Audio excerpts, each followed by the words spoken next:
दोस्तों, जिस आवाज ने पूरे भारत को मोह लिया, जिस सुर ने हर दिल को छुआ, वो आवाज थी लता मंगेशकर की।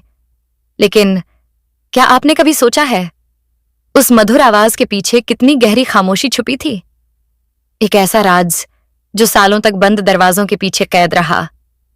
एक ऐसा खत जिसमें लिखी थी मोहब्बत की नहीं बल्कि जुदाई की सजा। और फिर एक दिन अचानक दरवाजा खटखटाया गया। दरवाजे के उस पार खड़ा था वो इंसान जिसने कभी प्यार का वादा किया, लेकिन राजघरानों के दबाव में उसी प्यार को अधूरा छोड़ दिया। 5 दशक बाद आज पहली बार वो सच दुनिया के सामने आएगा। क्या वो सच में बेवफा था, या फिर वो भी किसी बड़ी ताकत का शिकार था? और सबसे बड़ा सवाल, उस खत में आखिर लिखा क्या था जिसने भारत की सबसे मीठी आवाज को हमेशा के लिए तन्हाई में धकेल दिया? हम सब जानते हैं लता मंगेशकर को स्वर कोकिला भारत रत्न, वो आवाज जिसने आजादी के बाद टूटे हुए हिंदुस्तान को एक सूत्र में पिरोया। लेकिन क्या आप जानते हैं कि जिस औरत की आवाज से करोड़ों दिल धड़कते थे, उसका अपना दिल सिर्फ एक बार धड़का था, और वह धड़कन इतनी खतरनाक साबित हुई कि उसने उन्हें जिंदगी भर के लिए तन्हा कर दिया। ये कहानी उस समय की है जब भारत में जाति और वर्ग की दीवारें लोहे से भी मजबूत थीं। 1950 का दशक, देश आजाद हुआ था, लेकिन सामाजिक बेड़ियां अब भी कसी हुई थीं। लता मंगेशकर उस वक्त महज 21 साल की थीं। उनकी आवाज रेडियो सिलोन पर गूंजती थी, फिल्मों में उनके गाने हिट होने लगे थे, लेकिन समाज की नजर में वो सिर्फ एक गाने वाली थी। एक ऐसा पेशा जिसे उस जमाने में सम्मानजनक नहीं माना जाता था। और जब बात राजघरानों की आए तो उनकी नजर में गायिकाएं तो बस तवायफों से थोड़ा ऊपर होती थीं। लता के पिता दीनाना मंगेशकर एक मराठी रंगमंच के कलाकार थे। परिवार ने गरीबी देखी थी, संघर्ष देखा था। जब लता ने गाना शुरू किया तो वह परिवार का सहारा बनी। उनकी आवाज में जादू था, लेकिन समाज की नजर में वह निम्न वर्ग की थी, और इसी वर्ग व्यवस्था ने उनकी जिंदगी की सबसे खूबसूरत कहानी को खत्म कर दिया। 50 के दशक के अंत में एक संगीत समारोह में लता की मुलाकात हुई एक युवा राजकुमार से। नाम हम नहीं ले सकते क्योंकि वह परिवार आज भी बेहद ताकतवर है, लेकिन हमारे सूत्र बताते हैं कि वह एक छोटे रियासत के राजघराने का वारिस था, सुंदर, पढ़ा लिखा और संगीत प्रेमी। जब उसने लता को पहली बार गाते हुए सुना तो वह मंत्रमुग्ध हो गया। कहा जाता है कि उसने उसी रात अपने करीबी से कहा था, यह लड़की मेरी बीवी बनेगी, लेकिन प्यार और राजघराने कभी साथ नहीं चल सकते। खासकर जब लड़की गाने वाली हो। अगले कुछ महीनों में उस युवा राजकुमार और लता के बीच मुलाकातें होने लगीं। संगीत कार्यक्रमों में, रिकॉर्डिंग स्टूडियो के बाहर, कभी-कभी मुंबई के समुद्र किनारे लता, जो आमतौर पर बेहद शर्मीली और परिवार से बंधी हुई थी, उस राजकुमार के सामने थोड़ी खुल गई थी। उन्होंने अपने करीबियों को बताया कि वह अलग है, वह मुझे सिर्फ एक गायिका की तरह नहीं देखता। लेकिन दिल्ली में बैठे उस राजघराने के बुजुर्गों को जब यह खबर मिली तो तूफान उठ खड़ा हुआ। एक गुप्त बैठक बुलाई गई। महल के दीवान, परिवार के पुरोहित और घराने के मुखिया सबने मिलकर एक फैसला सुनाया। यह रिश्ता नामुमकिन है। अगर राजकुमार ने इस लड़की से शादी की तो उसे राजघराने से बेदखल कर दिया जाएगा। उसकी संपत्ति, उसका खिताब, सब कुछ छीन लिया जाएगा। और फिर एक सुबह लता के घर एक लिफाफा आया। सफेद लिफाफे पर लाल मुहर लगी थी। उस राजघराने की मुहर, अंदर एक पत्र था, सिर्फ 3 पंक्तियों का। कुछ लोगों का कहना है कि उस पत्र में लिखा था कि लता मंगेशकर को राजकुमार से दूर रहने का आदेश दिया जाता है। ऐसी अफवाहें थीं कि अगर उन्होंने यह आदेश नहीं माना तो उनके परिवार को परिणाम भुगतने होंगे। माना जाता है कि धमकी में फिल्म इंडस्ट्री में काम करना मुश्किल करने और रिकॉर्डिंग कंपनियों के दरवाजे बंद करने की बात कही गई थी, क्योंकि उस जमाने में राजघरानों का प्रभाव सिर्फ राजनीति तक सीमित नहीं था, वह व्यापार और कला जगत तक फैला हुआ था। लता ने वह पत्र पढ़ा, फिर चुपचाप अपने कमरे में जाकर रो दी। उन्होंने किसी को कुछ नहीं बताया, बस अपनी छोटी बहन आशा से कहा, दीदी की शादी नहीं होगी, और सच में उनकी शादी कभी नहीं हुई। पूरी जिंदगी 96 साल की उम्र तक लता मंगेशकर कुंवारी रहीं। उन्होंने हजारों गाने गाए, प्यार के, मोहब्बत के, शादी के, लेकिन खुद कभी किसी के गले में वरमाला नहीं डाली। लेकिन सवाल यह है, उस राजकुमार ने क्या किया? क्या वह लड़ा अपने परिवार से, या फिर उसने भी लता को छोड़ दिया? और सबसे बड़ी बात क्या, लता ने सच में उस धमकी की वजह से हार मान ली, या फिर कोई और राज था जो उन्हें चुप रहने पर मजबूर कर रहा था? 50 के दशक का मुंबई, चमकती हुई स्टूडियो की रोशनी, माइक्रोफोन के सामने खड़ी लता और उनकी आवाज से गूंजता हुआ पूरा हॉल। बाहर से देखने पर लगता था जैसे यह दुनिया की सबसे खुशकिस्मत औरत है, लेकिन अंदर अंदर एक टूटा हुआ दिल था जो हर रोज एक नया गाना गाकर अपने जख्मों पर मरहम लगाने की कोशिश करता था। उस राजकुमार की कहानी यहीं खत्म नहीं होती। जब उसे अपने परिवार का अल्टीमेटम मिला तो उसने एक काम किया जो शायद उसे नहीं करना चाहिए था। उसने लता को एक चिट्ठी लिखी। उस चिट्ठी में उसने लिखा, मुझे माफ कर दो, मैं तुम्हें अपनी बीवी बनाना चाहता था, लेकिन मैं अपने परिवार के खिलाफ नहीं जा सकता। मैं कमजोर हूं, मैं कायर हूं, लेकिन मैं तुम्हें हमेशा प्यार करूंगा। ये चिट्ठी लता को मिली या नहीं, इसका कोई सबूत नहीं है, लेकिन हमारे सूत्रों ने बताया कि लता के एक करीबी दोस्त ने एक बार देखा था कि वह एक पुराना लिफाफा अपनी अलमारी में छुपाकर रखती थी। क्या वो वही चिट्ठी थी? हम कभी नहीं जान पाएंगे। लेकिन असली सदमा तब लगा जब कुछ साल बाद उस राजकुमार की शादी हो गई।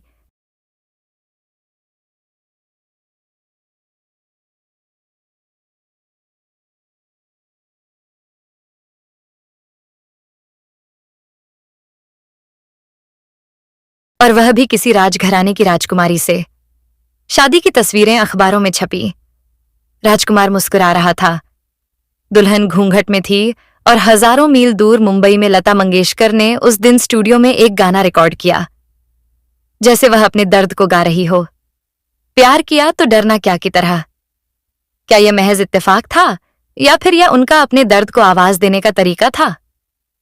लता ने कभी किसी से इस बारे में बात नहीं की, लेकिन जो लोग उनके करीब थे उन्होंने महसूस किया कि कुछ बदल गया था। पहले जो लता हंसती खेलती थी, अब वह ज्यादातर चुप रहने लगी। संगीत उनकी पूरी दुनिया बन गई। वह सुबह से शाम तक काम करती। रिकॉर्डिंग, रियाज, कॉन्सर्ट जैसे वह अपने आप को इतना व्यस्त रखना चाहती थी कि उन्हें सोचने का वक्त ही ना मिले। और फिर एक दिन उनकी जिंदगी में दाखिल हुए उनके सबसे करीबी साथी, उनके भाई बहन। लता ने अपनी सारी ऊर्जा अपने परिवार में लगा दी। उन्होंने अपनी छोटी बहन आशा भोसले को संगीत की दुनिया में उतारा, अपने भाइयों की पढ़ाई लिखाई का खर्च उठाया। वह खुद मां बन गई अपने भाई बहनों की। लेकिन क्या इससे उनके दिल का दर्द कम हुआ? शायद नहीं। एक पुरानी मित्र ने बरसों बाद एक इंटरव्यू में कहा था, लता दीदी कभी कभी अकेले में बैठकर रोती थी। मैंने एक बार पूछा, दीदी क्या हुआ? तो उन्होंने बस इतना कहा, कुछ नहीं, बस पुरानी बातें याद आ गई। पुरानी बातें, वो कौन सी पुरानी बातें थीं जो उन्हें इतना तड़पाती थीं? इस बीच उस राजकुमार की जिंदगी में भी सब कुछ ठीक नहीं था। उसकी शादी तो हो गई थी, लेकिन वह शादी सिर्फ एक समझौता था। उसकी पत्नी एक शांत परंपरागत महिला थी जो सिर्फ अपने घर और बच्चों तक सीमित रहती थी। राजकुमार का दिल अब भी कहीं और था, और यह बात उसके करीबियों को पता थी। 1960 में एक दिन वो राजकुमार मुंबई आया। कहने को तो वह किसी व्यापारिक काम से आया था, लेकिन असल में उसका मकसद कुछ और था। उसने अपने एक दोस्त के जरिए लता को संदेश भेजा, मैं तुमसे मिलना चाहता हूं। लता ने जवाब दिया, नहीं, सिर्फ एक शब्द नहीं। लेकिन क्या वाकई लता ने उससे मिलने से इनकार कर दिया था, या फिर कोई और था जो उन्हें रोक रहा था? कुछ लोग कहते हैं कि लता के भाई हृदयनाथ ने उन्हें समझाया था कि यह रिश्ता अब मुमकिन नहीं है दीदी। वह शादीशुदा है और आप पूरे हिंदुस्तान की आवाज है। अगर यह बात बाहर आई तो आपकी इज्जत मिट्टी में मिल जाएगी। और शायद इसी डर ने लता को हमेशा के लिए उस राजकुमार से दूर कर दिया। लेकिन यह कहानी यहीं खत्म नहीं होती, क्योंकि 1970 के दशक में जब लता पूरी तरह से स्टार बन चुकी थी, तब एक और शख्स उनकी जिंदगी में आया। एक ऐसा शख्स जिसने उनसे कहा, मैं आपसे शादी करना चाहता हूं। लेकिन लता का जवाब फिर वही था, नहीं। क्यों? क्या उनका दिल अब भी उसी राजकुमार के लिए धड़कता था? या फिर वह पत्र, वह धमकी? उस दिन से उनके दिल में इतना डर बैठ गया था कि उन्होंने तय कर लिया था कि वह कभी किसी से नहीं जुड़ेंगी। अब हम पहुंचते हैं सबसे अहम मोड़ पर। वह मोड़ जहां लता मंगेशकर की निजी जिंदगी और उनकी सार्वजनिक छवि के बीच एक गहरी खाई बन चुकी थी। बाहर की दुनिया में वह स्वर साम्राज्य थी, लेकिन अंदर अंदर एक तन्हा औरत थी जिसने प्यार को हमेशा के लिए अलविदा कह दिया था। लेकिन सवाल यह है, क्या वाकई में लता ने खुद यह फैसला लिया था या फिर उन्हें मजबूर किया गया था? हमारे पास एक पुराना इंटरव्यू है। 1975 में एक पत्रकार ने लता से पूछा था, आपने शादी क्यों नहीं की? लता ने मुस्कुराते हुए जवाब दिया था, मेरी शादी तो संगीत से हो चुकी है और मैं अपने परिवार के लिए जीती हूं। लेकिन जो लोग उनकी आंखों में झांक सकते थे, उन्होंने देखा कि यह मुस्कान सिर्फ ऊपरी थी। अंदर कहीं एक दर्द था जो कभी ठीक नहीं हुआ। एक पुराने स्टूडियो सहायक ने हमें बताया, मैं उन दिनों रिकॉर्डिंग स्टूडियो में काम करता था। एक दिन देर रात जब सब लोग जा चुके थे, मैंने देखा कि लता जी अकेले माइक के सामने खड़ी हैं। वह कोई गाना नहीं गा रही थी, बस चुपचाप खड़ी थी और उनकी आंखों से आंसू बह रहे थे। मैंने पूछा, लता जी सब ठीक है? तो उन्होंने झट से आंसू पोंछ लिए और कहा, हाँ बस थोड़ी थकान है। थकान? लेकिन कैसी थकान, शरीर की या दिल की? अब हम आते हैं उस शख्स पर जिसके बारे में कुछ सूत्र कहते हैं कि उसने लता को सबसे बड़ा धोखा दिया। नाम हम नहीं ले सकते क्योंकि वह अब भी जीवित है और बेहद ताकतवर परिवार से जुड़ा हुआ है। लेकिन ऐसी अफवाहें थीं कि वह शख्स कोई और नहीं बल्कि उनका अपना एक करीबी साथी था। एक ऐसा इंसान जिस पर लता ने आंख मूंद कर भरोसा किया था। 1980 के दशक में जब लता की कमाई करोड़ों में थी, तब उनके आसपास कई लोग थे जो उन्हें मैनेज करते थे। अकाउंटेंट्स, मैनेजर्स, वकील। कहा जाता है कि उनमें से एक शख्स ने चुपके से लता के बैंक खातों से पैसे निकालने शुरू कर दिए। छोटी छोटी रकम जो किसी को नजर ना आए, लेकिन सालों में वह रकम बहुत बड़ी हो गई। जब यह बात खुली तो लता को गहरा सदमा लगा, लेकिन उन्होंने पुलिस में रिपोर्ट नहीं करवाई। क्यों? क्योंकि वह शख्स उनके परिवार का करीबी था और लता ने फैसला किया कि वह अपनी निजी जिंदगी को मीडिया के सामने नहीं लाएंगी। उन्होंने चुपचाप उस शख्स को माफ कर दिया या कहें कि दबा दिया। लेकिन क्या यह वाकई में माफी थी या फिर यह उनकी मजबूरी थी? कुछ लोग मानते हैं कि उस शख्स के पास कुछ ऐसे राज थे जो अगर बाहर आते तो लता की पूरी छवि धूमिल हो सकती थी। क्या राज हम अगले हिस्से में बताएंगे? लेकिन अभी हम बात करते हैं उस राजकुमार की। जी हां, वह राजकुमार जिसने लता को छोड़ दिया था। 1998 में जब लता 69 साल की थी, उन्हें एक फोन आया। दूसरी तरफ से एक बूढ़ी कांपती हुई आवाज थी, लता मैं हूं। लता ने पहचान लिया, वो आवाज उस राजकुमार की थी। वो अब बूढ़ा हो चुका था, उसकी पत्नी गुजर चुकी थी और वह अकेला था। उसने कहा, मुझे तुमसे बात करनी है, क्या हम मिल सकते हैं? लता ने क्या कहा, किसी को नहीं पता। लेकिन उस फोन कॉल के बाद लता 3 दिन तक अपने कमरे से बाहर नहीं निकली। उनकी बहन आशा ने एक इंटरव्यू में कहा थी, दीदी कभी कभी बहुत उदास हो जाती थी और हम समझ नहीं पाते थे कि क्यों। क्या लता उस राजकुमार से मिली? क्या उन्होंने उसे माफ किया या फिर उन्होंने उसे हमेशा के लिए अपनी जिंदगी से बाहर कर दिया?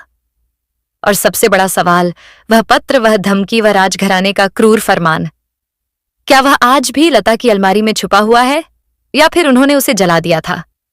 जवाब हमें तब मिलेगा जब हम खोलेंगे लता मंगेशकर की जिंदगी के वह अंधेरे कोने जहां रोशनी कभी नहीं पहुंची और जहां आज भी कुछ राज दबे पड़े हैं। 1980 के दशक का अंत था जब लता मंगेशकर की संपत्ति का लेखा जोखा करने के लिए एक विशेष ऑडिट टीम बुलाई गई थी, क्योंकि उनके अकाउंटेंट की अचानक मृत्यु हो गई थी और उनकी बहन आशा को कुछ अजीब लेन देन दिखाई दिए थे जो समझ में नहीं आ रहे थे।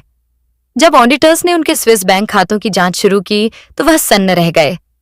ऑडिटर्स के अनुसार जिस खाते में अनुमानित 50 करोड़ रुपए होने चाहिए थे, उसमें सिर्फ 1 लाख रुपए बचे थे। बाकी पैसे गायब, पूरी तरह से गायब। लेकिन सबसे हैरान करने वाली बात यह थी कि निकासी के सभी दस्तावेजों पर लता के खुद के हस्ताक्षर थे, या कम से कम ऐसा लगता था। एक विशेष जांचकर्ता ने बाद में गोपनीय तौर पर बताया कि वह हस्ताक्षर इतने सटीक थे कि उन्हें नकली साबित करना लगभग असंभव था। लेकिन हस्ताक्षरों के नीचे की तारीखें वह थीं जब लता विदेश दौरे पर थीं और भारत में ही नहीं थीं। तो फिर किसने यह हस्ताक्षर किए? और सबसे बड़ा सवाल, वो पैसा कहाँ गया? लता ने इस पूरे मामले को दबा दिया। कोई पुलिस रिपोर्ट नहीं, कोई मीडिया स्टेटमेंट नहीं, बस चुप्पी। क्या उन्हें डर था कि सच्चाई बाहर आने पर उनकी छवि धूमिल हो जाएगी, या फिर चोर कोई इतना करीबी था कि उसे बेनकाब करना खुद को बेनकाब करना था? इस घोटाले के ठीक 2 हफ्ते बाद लता के घर पर एक अजीब घटना घटी जिसने पूरे परिवार को हिलाकर रख दिया। रात के करीब 11 बजे जब सब सो रहे थे तब लता के बेडरूम का अलार्म बजने लगा। हालांकि उन्होंने कोई अलार्म लगाया ही नहीं था। जब नौकरों ने दौड़कर उनका कमरा खोला तो लता फर्श पर गिरी हुई थी। होश में तो थी लेकिन उनका चेहरा पीला पड़ गया था और हाथ कांप रहे थे। उनके हाथ में एक पुराना लिफाफा था, वही लाल मोहर वाला लिफाफा जो उन्होंने 50 साल पहले राजघराने से प्राप्त किया था। लेकिन अब उस लिफाफे के साथ एक नया कागज भी था, एक हाथ से लिखा हुआ नोट जिसमें सिर्फ एक वाक्य था, तुम्हारी खामोशी की कीमत चुकाई जा चुकी है। ये नोट किसने लिखा? कैसे यह उनके कमरे में पहुंचा? जबकि घर में 24 घंटे सुरक्षा गार्ड तैनात थे। और सबसे डरावनी बात, क्या यह धमकी थी या फिर किसी पुराने वादे की रसीद? उस रात के बाद से लता का व्यवहार बदल गया था। वह जो पहले कभी कभार मंदिर जाती थी, अब रोज सुबह घंटों पूजा करने लगी, जैसे किसी अदृश्य पाप से मुक्ति मांग रही हो। उनके करीबी सहायक ने बताया कि वह अक्सर आधी रात को उठ जाती थी और पुराने पत्रों को जलाती रहती थी, एक एक करके चिमटी से पकड़कर, जैसे वह अपने अतीत को राख में बदल रही हो। एक दिन जब उनकी घरेलू नौकरानी ने राख की टोकरी खाली करनी चाही तो उसने देखा कि उसमें सिर्फ कागज की राख नहीं थी, वहां कुछ जली हुई तस्वीरें भी थीं, जिनमें से एक में एक युवा आदमी की धुंधली शक्ल दिख रही थी जो शेरवानी पहने हुए था और उसकी जेब में रॉयल परिवार का बैज लगा हुआ था।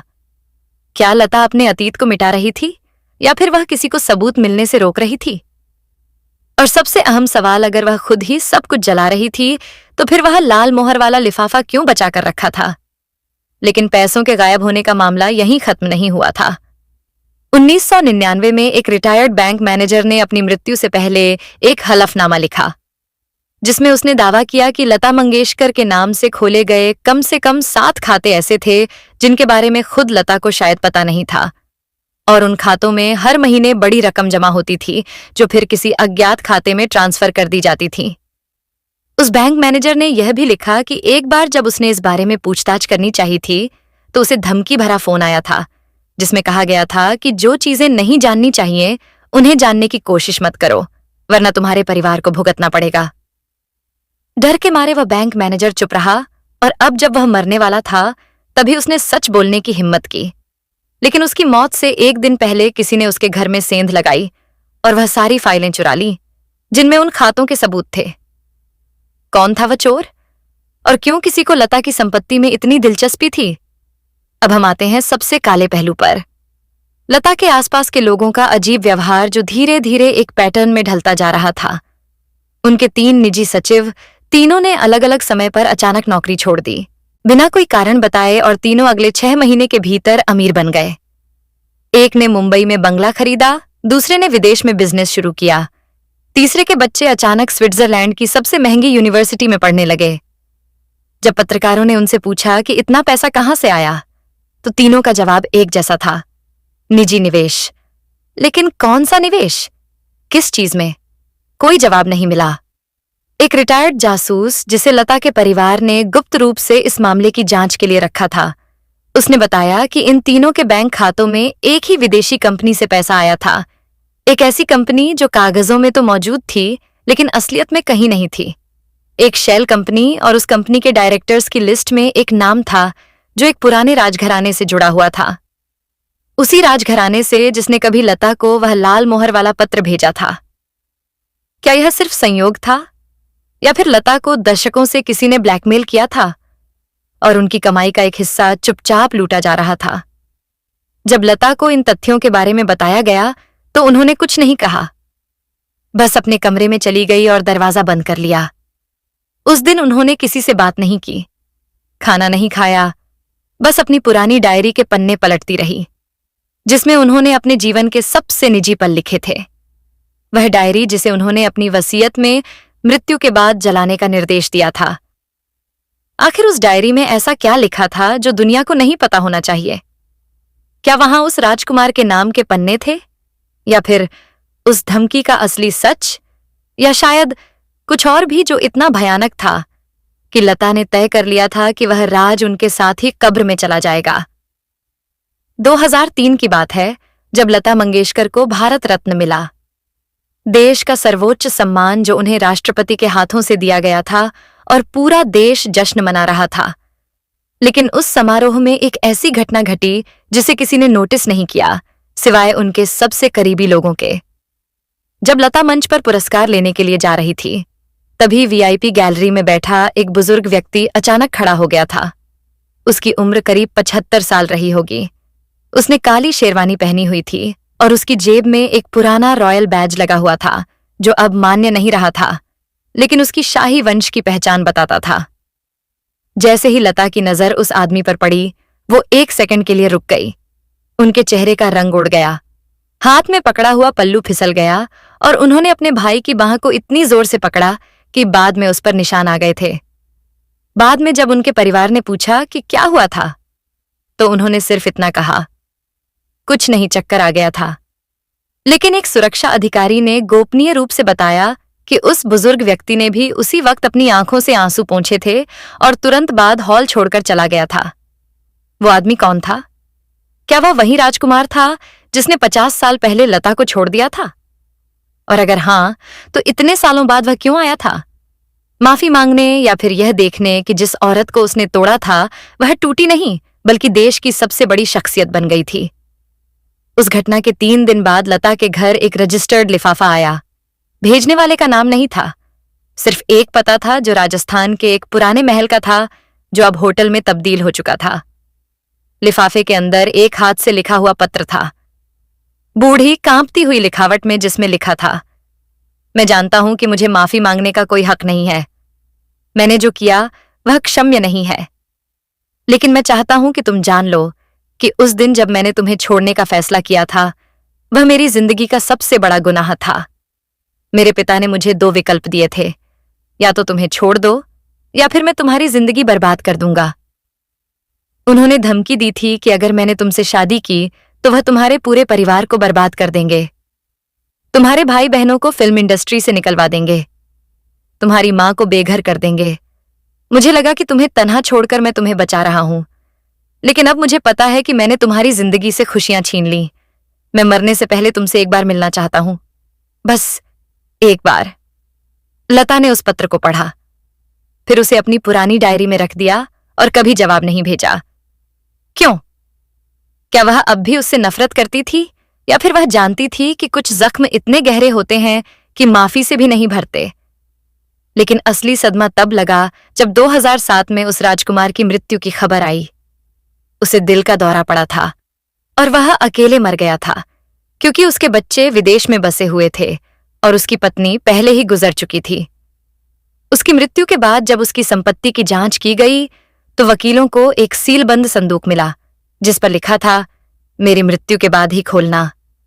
जब उस संदूक को खोला गया तो उसमें एक पुराना टेप रिकॉर्डर मिला जिसमें एक कैसेट लगी हुई थी और उस कैसेट पर सिर्फ एक नाम लिखा था, लता। जब वह कैसेट बजाई गई तो उसमें वह राजकुमार अपनी कहानी बता रहा था, कैसे उसने लता को प्यार किया था, कैसे उसके परिवार ने उसे मजबूर किया था और कैसे उसने पूरी जिंदगी इस गुनाह के साथ जी थी। उस टेप में एक और चौंकाने वाली बात थी। राज सिंह ने टेप में दावा किया था कि उसके पिता ने लता के बैंक खातों से पैसे निकालने के लिए साजिश रची थी ताकि लता को यह लगे कि उनके अपने ही लोग उन्हें धोखा दे रहे हैं और वह किसी पर भरोसा न कर पाएं। वो राजकुमार रो रहा था उस टेप में और कह रहा था, मैं कायर था, मैं तुम्हें बचा नहीं पाया, माफ करना। लेकिन सवाल यह है, क्या वह टेप लता तक पहुंचा? और अगर हां, तो उन्होंने उसे सुना या नहीं? हमारे सूत्रों के अनुसार उस राजकुमार के वकील ने वह टेप लता के घर भिजवाया था, लेकिन 1 हफ्ते बाद वह टेप बिना खोले वापस भेज दिया गया था, एक छोटे से नोट के साथ जिसमें सिर्फ 3 शब्द लिखे थे, बहुत देर हो चुकी। क्या लता ने सच में वह टेप नहीं सुनी, या फिर उन्होंने सुनी और फैसला किया कि कुछ माफिया इतनी देर से आती हैं कि उनका कोई मतलब नहीं रहता? और सबसे बड़ा सवाल, अगर उस राजकुमार के पिता ने सच में लता के पैसे चुराने की साजिश रची थी तो क्या आज भी कोई उस साजिश को जारी रखे हुए है? क्योंकि लता की मृत्यु के बाद जब उनकी संपत्ति का लेखा जोखा किया गया तो कई खाते ऐसे मिले जो आज भी रहस्य बने हुए हैं। लेकिन यह कहानी का सिर्फ एक पहलू था। असली सच्चाई इससे भी ज्यादा काली और गहरी थी, क्योंकि लता के जीवन में एक और शख्स था जिसके बारे में किसी ने कभी खुलकर बात नहीं की। एक ऐसा इंसान जो उनके सबसे करीब था, लेकिन जिसने उनके साथ सबसे बड़ी बेवफाई की थी। कौन था वो शख्स और उसकी बेवफाई ने लता की जिंदगी को किस तरह तोड़ा? इसका जवाब हमें आगे मिलेगा। 2010 की एक ठंडी सर्दियों की शाम थी जब लता मंगेशकर के घर के बाहर एक काली गाड़ी रुकी, बिना नंबर प्लेट के, बिना किसी पहचान के। उस गाड़ी में से एक आदमी उतरा जिसकी उम्र करीब 50 साल रही होगी। उसने काला सूट पहना हुआ था और उसके हाथ में एक ब्रीफ केस था जो इतना पुराना और घिसा हुआ था कि लगता था जैसे किसी तहखाने से निकाला गया हो। उस आदमी ने लता के घर की घंटी नहीं बजाई, बल्कि सीधे सुरक्षा गार्ड को एक सफेद लिफाफा दिया और कहा, यह लता जी को देना और उनसे कहना कि वह शख्स मिलना चाहता है। गार्ड ने पूछा, कौन सा शख्स? लेकिन वह आदमी कुछ बोले बिना वापस गाड़ी में बैठ गया और चला गया। जब वह लिफाफा लता तक पहुंचा और उन्होंने उसे खोला तो अंदर सिर्फ एक पुरानी श्वेत श्याम तस्वीर थी, एक संगीत समारोह की, जिसमें एक युवा लता माइक के सामने खड़ी थी और उनके ठीक पीछे खड़ा एक आदमी था जिसका चेहरा धुंधला था, लेकिन उसकी आंखें साफ दिख रही थीं। वो आंखें जो लता को घूर रही थीं, ऐसी नजर से जो प्यार नहीं बल्कि कब्जा दिखाती थी। तस्वीर के पीछे एक वाक्य लिखा था, तुम भूल गई, लेकिन मैं नहीं भूला। अब बात करने का वक्त आ गया है। लता ने वह तस्वीर देखी और उनके हाथ इतने जोर से कांपने लगे कि तस्वीर फर्श पर गिर गई। उन्होंने तुरंत अपने भाई को बुलाया और कहा, किसी को भी मैं दोहराती हूं, किसी को भी इस घर में मत आने दो, और अगर वह आदमी दोबारा आया तो पुलिस बुला लेना। लेकिन सवाल यह है, वह आदमी कौन था और उसने तस्वीर के पीछे ऐसा क्या लिखा था जिसने लता को इतना डरा दिया? हमारे गहन शोध और गुप्त सूत्रों के अनुसार वह आदमी कोई और नहीं बल्कि एक पूर्व संगीत निर्देशक का बेटा था। वह संगीत निर्देशक जिसने लता को उनके करियर के शुरुआती दिनों में बहुत मदद की थी, लेकिन जिसके साथ लता का बाद में कड़वा झगड़ा हो गया था और उन्होंने उससे बात करना बंद कर दिया था। ऐसी अफवाहें थीं कि उस संगीत निर्देशक ने लता से सिर्फ पेशेवर रिश्ता नहीं बल्कि कुछ और भी चाहा था, और जब लता ने इनकार किया तो उसने धमकी दी थी कि वह लता के बारे में ऐसी बातें फैलाएगा जो उनकी छवि को हमेशा के लिए खराब कर देंगी। लेकिन लता ने उस वक्त उसकी एक नहीं सुनी और उससे सारे रिश्ते तोड़ लिए। अब दशकों बाद उस संगीत निर्देशक का बेटा वापस आया था और वह कुछ मांगने आया था, या फिर किसी पुराने हिसाब हो चुकाने। क्या था वह हिसाब और क्यों लता इतनी डर गई थी? अगले हफ्ते वह आदमी फिर से आया। इस बार उसने घंटी बजाई और सीधे लता से बात करने की मांग की। सुरक्षा गार्ड के अनुसार जब उसने मना किया तो वह आदमी एक और लिफाफा निकालने लगा और कहा, अगर लता जी नहीं मिलेंगी तो यह दस्तावेज मैं कल सुबह अखबार वालों को दे दूंगा। गार्ड ने वह लिफाफा लता तक पहुंचाया और जब लता ने उसे खोला तो अंदर एक पुराना कॉन्ट्रैक्ट पेपर था, एक ऐसा अनुबंध जो लता ने 1955 में साइन किया था, जब वह बहुत युवा थी और उन्हें कानूनी बातों की समझ नहीं थी। उस कॉन्ट्रैक्ट में एक धारा थी जो कहती थी, गायिका अपनी आय का 20% हिस्सा संगीत निर्देशक को जीवन भर देती रहेगी, और यह अनुबंध गायिका की मृत्यु के बाद भी उनके उत्तराधिकारियों पर लागू रहेगा। लता ने वह अनुबंध कब साइन किया था और उन्हें इस बारे में याद भी था या नहीं? एक वकील जिसने बाद में इस केस को देखा, उसने बताया कि ऐसे कॉन्ट्रैक्ट्स उस जमाने में बहुत आम थे।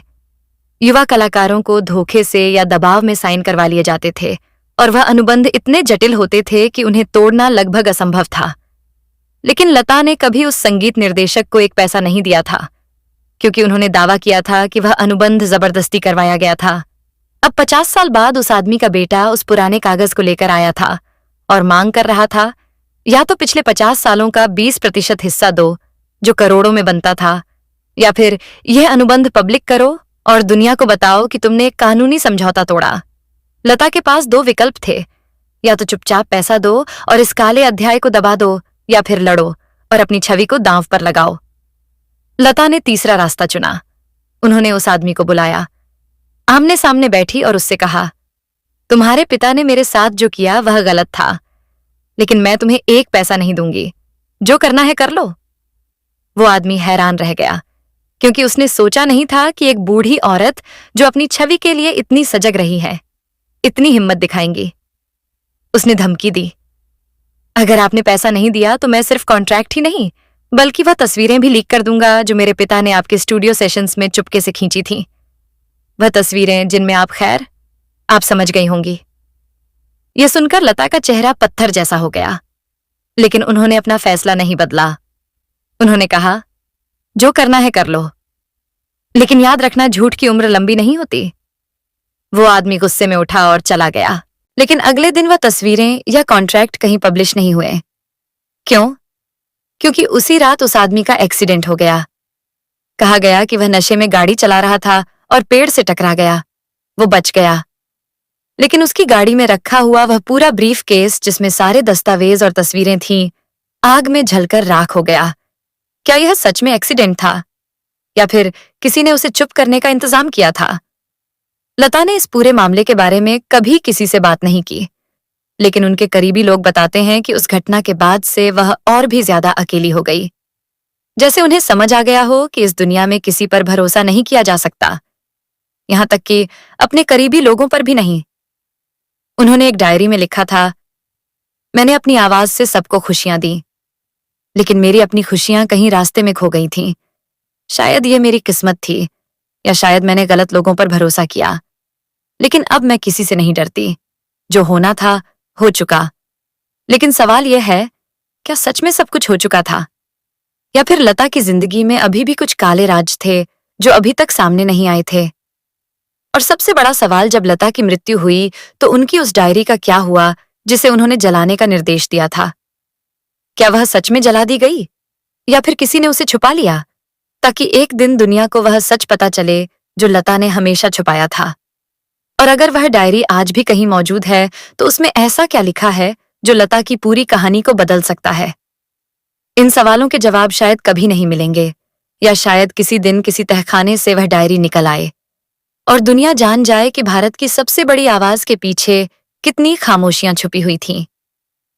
2012 की गर्मियों में जब लता मंगेशकर की तबीयत अचानक बिगड़ी और उन्हें अस्पताल में भर्ती कराया गया, तब मुंबई के एक निजी अस्पताल के वीआईपी वार्ड में 5 लोग इकट्ठा हुए थे। उनके 2 भाई, उनकी बहन आशा, उनका निजी वकील और एक रहस्यमय डॉक्टर जो किसी सरकारी अस्पताल का नहीं, बल्कि राजस्थान के उसी पुराने शाही परिवार का निजी चिकित्सक था जिसने कभी लता को वह लाल मोहर वाला पत्र भेजा था। ये डॉक्टर अचानक क्यों आया था, इसका किसी को जवाब नहीं था। लेकिन उसके पास एक सीलबंद मेडिकल फाइल थी जिस पर लिखा था, अत्यंत गोपनीय, केवल रोगी के लिए। जब लता होश में आई और उस डॉक्टर को देखा तो उन्होंने अपने भाई से कहा, इन सबको बाहर निकालो, सिर्फ इस डॉक्टर को रहने दो। परिवार हैरान था, लेकिन लता की आवाज में इतनी सख्ती थी कि किसी ने सवाल नहीं किया और सब बाहर चले गए। उस बंद कमरे में आधे घंटे तक क्या बात हुई ये किसी को नहीं पता, लेकिन जब डॉक्टर बाहर निकला तो उसका चेहरा पीला पड़ा हुआ था और उसके हाथ कांप रहे थे, जैसे उसने कोई ऐसा राज सुन लिया हो जो उसे नहीं सुनना चाहिए था। उसने परिवार से बस इतना कहा, लता जी बिल्कुल ठीक हैं, उन्हें बस आराम की जरूरत है। और फिर वह तेजी से अस्पताल से बाहर निकल गया और दोबारा कभी नहीं दिखा। लेकिन उस डॉक्टर ने जाते जाते एक नर्स को एक छोटा सा लिफाफा दिया था और कहा था, अगर लता जी की हालत बिगड़े तो यह उन्हें दे देना। नर्स ने पूछा, इसमें क्या है? डॉक्टर ने जवाब दिया, जो उन्हें जिंदा रखेगा। उस लिफाफे में क्या था? दवा, या फिर कोई ऐसी जानकारी जो लता के लिए जीने की वजह बन सकती थी। हमारे गुप्त सूत्रों के अनुसार ऐसी अफवाहें थीं कि वह डॉक्टर राज परिवार से जुड़ा हुआ था, शायद उस राजकुमार का दूर का रिश्तेदार, और वह राज परिवार की तरफ से एक संदेश लेकर आया था। एक ऐसा संदेश जो 50 साल पुराने उस काले अध्याय को बंद करने के लिए था। ऐसी अफवाहें थीं कि उस डॉक्टर ने लता को बताया था कि राजकुमार की मौत से पहले उसने एक वसीयत लिखी थी जिसमें उसने अपनी संपत्ति का एक बड़ा हिस्सा लता के नाम कर दिया था। लेकिन शर्त यह थी कि लता को यह रकम तभी मिलेगी जब वह पब्लिक में स्वीकार करे कि उन दोनों के बीच कभी प्रेम था। कुछ स्रोतों के अनुसार राजकुमार चाहते थे कि उनकी मौत के बाद दुनिया जाने कि उन्होंने किससे प्यार किया था, और लता को भी यह साबित करने का मौका मिले कि उनकी तन्हाई किसी और की गलती की वजह से थी, न कि उनकी अपनी पसंद से। लेकिन लता ने उस पैसे को ठुकरा दिया था। उन्होंने डॉक्टर से कहा था, मैं अपनी इज्जत पैसों से नहीं खरीदूंगी। जो हुआ वह हमारे बीच था। दुनिया को जानने की जरूरत नहीं। डॉक्टर ने समझाने की कोशिश की कि यह पैसा लता के परिवार के लिए फायदेमंद हो सकता है, लेकिन लता ने साफ मना कर दिया। तो फिर उस लिफाफे में क्या था जो डॉक्टर ने नर्स को दिया था? क्या वह वसीयत का एक हिस्सा था, या फिर कोई ऐसा दस्तावेज जो साबित करता था कि राजकुमार ने लता के लिए कितना त्याग किया था? उस अस्पताल से छुट्टी मिलने के बाद लता का व्यवहार और भी अजीब हो गया था। वह जो पहले कभी कभार पुराने गानों को सुनती थी, अब रोज रात को अपने कमरे में अकेले बैठकर अपनी ही आवाज के पुराने रिकॉर्ड्स बजाती रहती थी। खासकर वह गाने जो प्यार और विरह के थे, जैसे वह उन गानों के जरिए अपने अधूरे प्यार को जी रही हो। उनकी एक घरेलू सहायिका ने बताया कि एक रात उसने देखा कि लता अपने कमरे में खड़ी थी और आईने के सामने खुद से बात कर रही थी। वो कह रही थी, मैंने सही किया था ना? मैंने अपनी इज्जत बचाई, अपने परिवार को बचाया, तो फिर ये दर्द क्यों नहीं जा रहा? और फिर वह रोने लगी थी, इतना जोर से कि उनकी आवाज बाहर तक सुनाई दे रही थी। लेकिन जब सहायिका ने दरवाजा खटखटाया तो लता ने तुरंत आंसू पंछ लिए और कहा, कुछ नहीं, बस एक पुराना गाना याद आ गया। लेकिन कौन सा गाना? और क्यों उस गाने ने उन्हें इतना तोड़ दिया? इसी बीच मुंबई में एक पुराने रिकॉर्डिंग स्टूडियो में एक हैरान करने वाली खोज हुई। जब उस स्टूडियो को तोड़ा जा रहा था तो मजदूरों को दीवार के पीछे एक छुपा हुआ कमरा मिला, जिसमें पुराने रील टू रील टेप्स रखे हुए थे, और उनमें से एक टेप पर लिखा था, लता मंगेशकर निजी रिकॉर्डिंग 1958, किसी को ना सुनाना। जब उस टेप को बजाया गया तो उसमें लता की आवाज थी, लेकिन वह कोई फिल्मी गाना नहीं गा रही थी। वो एक खत पढ़ रही थी, और उस खत में वह किसी से माफी मांग रही थी, किसी ऐसे शख्स से जिसे उन्होंने अपनी कमजोरी की वजह से खो दिया था। टेप में लता कह रही थी, मैं जानती हूं कि तुमने मुझे माफ नहीं किया होगा, लेकिन मैं चाहती हूं कि तुम जान लो कि मैंने तुम्हें नहीं छोड़ा था। मुझे छोड़ने पर मजबूर किया गया था। अगर मेरे पास ताकत होती, अगर मैं अपने परिवार को खतरे में नहीं डालना चाहती, तो शायद हम साथ होते। ये टेप किसके लिए था? क्या लता ने यह टेप उस राजकुमार को भेजने के लिए बनाया था, लेकिन आखिरकार हिम्मत नहीं जुटा पाई? या फिर यह सिर्फ अपने दिल का बोझ हल्का करने के लिए बनाया गया एक निजी इकबालियां था? 2014 में कुछ लोगों ने दावा किया कि एक युवा लड़की ने लता से मिलने की कोशिश की थी, यह कहकर कि वह उस राज परिवार से जुड़ी हुई है। लेकिन इस कहानी की कभी पुष्टि नहीं हुई। यानी उसी शख्स की पोती जिसने कभी लता को प्यार किया था। उस लड़की ने लता से मिलने की गुजारिश की, और जब लता ने उससे पूछा कि वह क्यों मिलना चाहती है, तो लड़की ने कहा, मेरे दादाजी ने मरने से पहले मुझे एक चिट्ठी दी थी और कहा था कि अगर कभी मौका मिले तो इसे लता जी तक पहुंचा देना। लता ने हिचकिचाते हुए उस लड़की से मिलने का फैसला किया, और जब वह लड़की आई तो उसने एक पुराना पीला पड़ चुका लिफाफा लता को दिया। लता ने जब वह लिफाफा खोला तो अंदर एक हस्तलिखित पत्र था, राजकुमार की आखिरी इच्छा, जिसमें उसने लिखा था, लता, मैं जानता हूं कि तुम मुझे कभी माफ नहीं करोगी और मुझे इसका कोई हक भी नहीं है, लेकिन मैं चाहता हूं कि तुम जान लो कि मेरी जिंदगी का हर एक दिन तुम्हारी यादों में गुजरा। मैंने शादी की, बच्चे हुए, लेकिन मेरा दिल हमेशा तुम्हारे पास ही रहा। अगर अगला जन्म होता है तो मैं तुमसे वादा करता हूं कि इस बार मैं कायर नहीं बनूंगा, इस बार मैं तुम्हारे लिए लड़ूंगा। लता ने वह पत्र पढ़ा और उनकी आंखों से आंसू बहने लगे। इतने सालों बाद, इतने दर्द के बाद वह फिर से उस राजकुमार की यादों में खो गई। उन्होंने उस लड़की से कहा, अपने दादाजी को मेरी तरफ से कहना कि मैंने उन्हें कभी नफरत नहीं की, बस हालात ऐसे थे कि हम साथ नहीं हो सके। लेकिन वह लड़की तो सिर्फ एक संदेशवाहक थी। असली सवाल यह था कि क्या लता ने सच में उस राजकुमार को माफ कर दिया था, या फिर यह सिर्फ एक बूढ़ी औरत का थका हुआ दिल था जो अब लड़ना नहीं चाहता था। ऐसी चर्चाएं थीं कि लता के पास मुंबई के बांद्रा इलाके में गुप्त फ्लैट था जहां वह कभी कभी जाती थी, लेकिन इस दावे की कभी पुष्टि नहीं हुई, जिसे उन्होंने 1960 के दशक में एक फर्जी नाम से खरीदा था और जिसकी चाबी हमेशा उनके पास रहती थी। उस फ्लैट में कोई रहता नहीं था, वहां कोई फर्नीचर भी नहीं था, बस एक पुराना ग्रामोफोन, कुछ विनाइल रिकॉर्ड्स और एक लकड़ी का संदूक जिसमें पुराने पत्र और तस्वीरें भरी हुई थीं। लता महीने में 1-2 बार वहां जाती थी, हमेशा अकेले, हमेशा रात के समय जब कोई उन्हें देख ना सके। एक पूर्व ड्राइवर जो उन्हें कभी कभी वहां छोड़ने जाता था, उसने गोपनीय तौर पर बताया कि लता उस फ्लैट में घंटों बैठी रहती थी। कभी कभी पुराने गाने सुनती थी, कभी कभी बस खिड़की से बाहर समुद्र को देखती रहती थी, और कभी कभी उस लकड़ी के संदूक को खोलकर उसमें रखे पत्थरों को पढ़ती थी और रोती थी। ड्राइवर ने एक बार दूर से देखा था कि लता उस संदूक में से एक पुरानी शादी की साड़ी निकालकर अपने ऊपर रखे हुए थी और आईने में खुद को देख रही थी, जैसे वह कल्पना कर रही हो कि अगर उनकी शादी हुई होती तो वह कैसी दिखती। ये साड़ी किसकी थी? क्या यह वह साड़ी थी जो लता ने उस राजकुमार से शादी के लिए खरीदी थी लेकिन कभी पहन नहीं पाई, या फिर यह किसी और कहानी का हिस्सा थी? उस फ्लैट के पड़ोसियों ने भी कुछ अजीब बातें नोटिस की थीं। कभी कभी रात के 2-3 बजे उस खाली फ्लैट से संगीत की आवाज आती थी, लेकिन वह कोई आधुनिक गाना नहीं होता था, बल्कि पुराने जमाने के ग्रामोफोन रिकॉर्ड्स होते थे जो बहुत धीमी आवाज में बजते रहते थे, जैसे कोई उन्हें सुन रहा हो लेकिन जोर से नहीं सुनना चाहता हो। एक बार एक पड़ोसी ने दरवाजे के पास जाकर झांकने की कोशिश की तो उसने देखा कि फ्लैट के अंदर मोमबत्तियां जल रही थीं और एक साया हिल रहा था। लेकिन जब उसने दरवाजा खटखटाया तो सब कुछ अचानक बंद हो गया।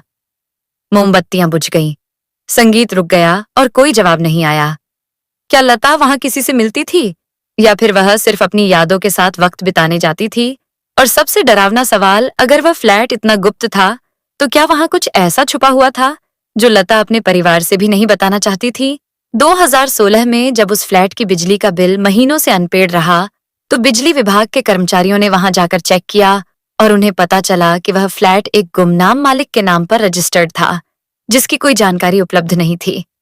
जब उन्होंने दरवाजा खोला तो अंदर बस वही पुराना ग्रामोफोन, वही विनाइल रिकॉर्ड्स और वही लकड़ी का संदूक मिला। लेकिन संदूक खाली था। किसी ने उसे पहले ही खाली कर दिया था। कौन था वह शख्स? क्या लता को पता चल गया था कि फ्लैट की जांच होने वाली है, इसलिए उन्होंने सारे सबूत हटा दिए? या फिर किसी और ने चुपके से वहां घुसकर वह सारे पत्र और तस्वीरें चुरा लीं? बिजली विभाग के एक कर्मचारी ने बाद में बताया कि उस फ्लैट की दीवारों पर कुछ पुराने निशान थे। ऐसे निशान जैसे किसी ने वहां तस्वीरें लगाई हो और फिर उतार ली हो, और फर्श पर मोम की कुछ बूंदें गिरी हुई थीं जो बहुत पुरानी लग रही थीं, जैसे वहां बरसों तक मोमबत्तियां जलाई गई हों। क्या लता उस फ्लैट में किसी की पूजा करती थी? किसकी याद में वह मोमबत्तियां जलाती थीं?